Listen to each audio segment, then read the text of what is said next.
Oh, right there, right there.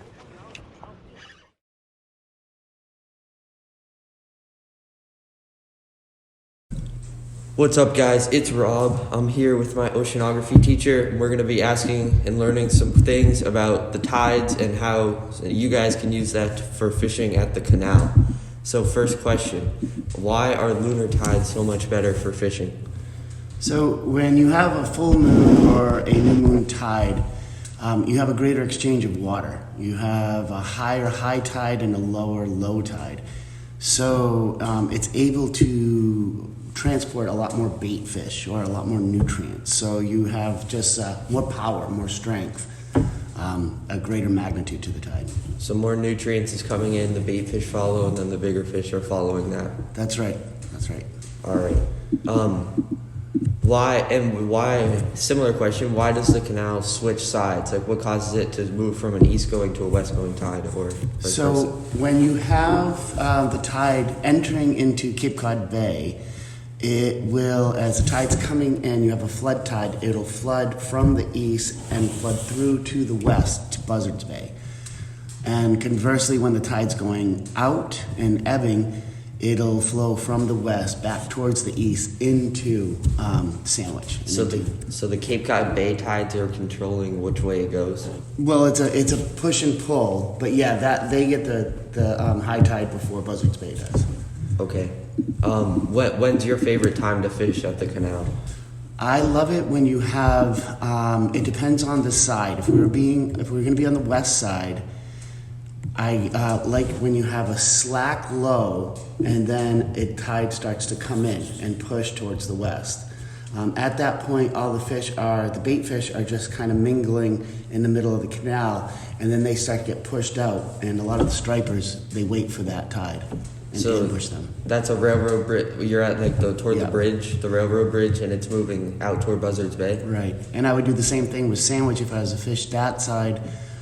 Wait for a low tide, slack, and as the tide starts to flood in, you get the fish being pushed.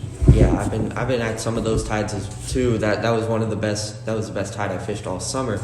New moon tide for 3 straight days. Right when it switched and the tide headed toward Buzzards Bay, it was on for like solid 45 minutes. Everyone was catching them. It's amazing. And then, what's your go-to lures or bait? What do you like to throw when you're at the canal? So it's been switching around. It's almost like every summer there's a new favorite. It used to be the bomber. So a bomber is just a hard plastic swimming lure with a small lip, so it goes down only about probably 5 to 6 feet. Lately, it's been the sluggo fish, the rubbery fish. Those have been absolutely outcompeting the other lures lately. Yeah, for me. My friend's favorite is similar to the bomber. It's his go-to is the SP minnow. He has just a massive collection of those. And I've never seen the sluggo really, I've seen it, but I've never seen it in person, someone use it. Do you rig it weightless, or how do you use it? So I rig it weightless, and the place that it's been most effective has been around Sandy Neck, where the water is very clear.